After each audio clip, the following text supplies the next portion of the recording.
Ladies and gentlemen, we are back with a quick video on this one. This isn't my normal video. This is more of an informative video because it is something new that we are seeing to the basketball season, to the basketball landscape. Well, I won't say basketball landscape because the WNBA did have their in-season tournament for about 2-3 years now, but it's the first time the NBA is implementing it. No nonsense. I'm gonna explain it to you right here, right now. And if you have any questions, drop them down below. I'll be sure to be ready to answer them all day long, so long as you're here. Before we get into it, like, comment, subscribe if you're new. If you're not new, welcome back to the channel. I appreciate having you here. Let's get into it. Now, to start out with the in-season tournament, it kicks off today, Friday, November 3rd. It sounds weird to hear a tournament is starting and the games are being held at their own arenas, and that's because there's groups in the West and the Eastern Conference. These groups are made up of 5 teams in each group, and essentially the first and second place team from the Eastern Conference and Western Conference, in respective of all those groups, they're making it to the Final Four, which is going to be in Vegas. How does it lead to that Final Four in Vegas, you ask?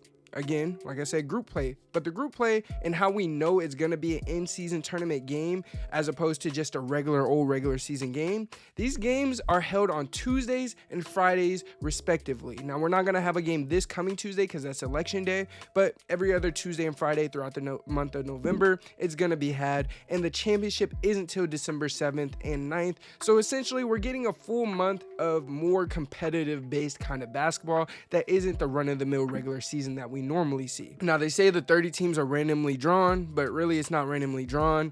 I kind of explained that and really went into depth in my old video covering the in-season tournament when they first said it was implemented and was going to be had this year. So I will link that in the description if you want to see a full in-depth of what the NBA in-season tournament is, how the format is, and all that other stuff. This is just a quick video so that you guys could get the rundown real quick before the game start. Now, all 30 teams have been randomly drawn into groups of 5 within their conference, and it's based on win-loss records from the 2022-2023 regular season. So really and truly, it's not really all that random. We're not going to have a game next week because it's election day, as I said before, but these days are considered tournament nights. Now, at the end of these tournament nights, 8 teams will then advance to the knockout rounds. 6 of those teams will be the best standing in group play games in each of the 6 groups, and 2 of them will be wild cards. The wild cards are the team from each conference with the best record in group play and finish second in that group. So essentially, first and second place, like I said. Now, the knockout rounds are single elimination, so if you lose, you're out. If you win, you're forward. It makes a lot of stakes because, as y'all know, the NBA playoffs is a 7-game series from start to finish.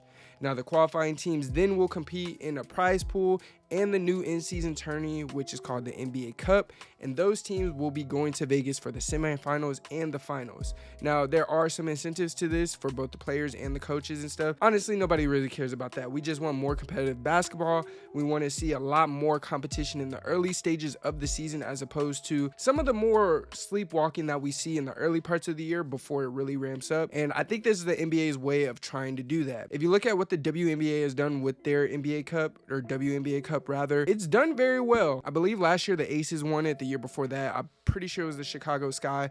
But regardless, it has brought some excitement to that league, especially because you have something to play for early in the season and not in the playoffs. Now, like I said, there's 3 groups in each side. I'm gonna show y'all a picture in the video, but there's 3 groups on each side. There's group A, B, and C. West A, West B, West C, East A, East B, East C. I'm gonna show you guys who's in what group. Now, the in-season tournament will have its own MVP. They're gonna have an all-tournament team, and like I said, they're gonna have their own trophy, which is the NBA Cup, the trophy that you're seeing on the middle of the court in most of these courts. Now, I'm gonna put it like this because that's all I got for the in-season tournament. This is more prediction time. After looking at all these teams in these groups and seeing what we've saw to start the season, because I think that makes it best. That raises the stakes a little bit and kind of changes how we view this, because we saw some of these teams in the group draw and we were like, this is kind of tough. But let's look at West A, for example. You have the Suns, Lakers, Trailblazers, Jazz, and Grizzlies. Well, based on the start of the season, the Lakers should really and truly run away with that group very easily. But at the beginning of the season, that was a group where the Suns, Grizzlies, and Lakers, it was pretty much a toss-up between those 3. Then you go over to West B. Of course, they got the defending champion Nuggets, but they also have one of 2 undefeated teams in their side, and that's the Dallas Mavericks, who are 5-0 right now. So a lot of this has been changed throughout when we first saw it compared to now. So it does add a lot more excitement to it, especially being that we're always going to see what these group draws are before the season even begins, because it's based on last season's standings. So it's not only going to add more draw to it, but once the season starts, that's just going to add even more fuel to the fire. And I'm excited for it, especially with the added, you know, jerseys, courts, and all that. I'm a stickler for jerseys. I'm a stickler for courts, accessories, all those different things. It's going to be dope to watch tonight. I don't think this is the first game, but I do know it's on ESPN. We got the Mavericks at the Nuggets, which should be a very good game. I know the Pacers play tonight as well. Of course, watch whatever game you want to watch. There's plenty of games on tonight. Just make sure y'all stay tapped in. Make sure y'all are with the channel so y'all have your in-season tournament updates when y'all need them. And it is your boy TB with the greatest hoop stories in the base on the tube.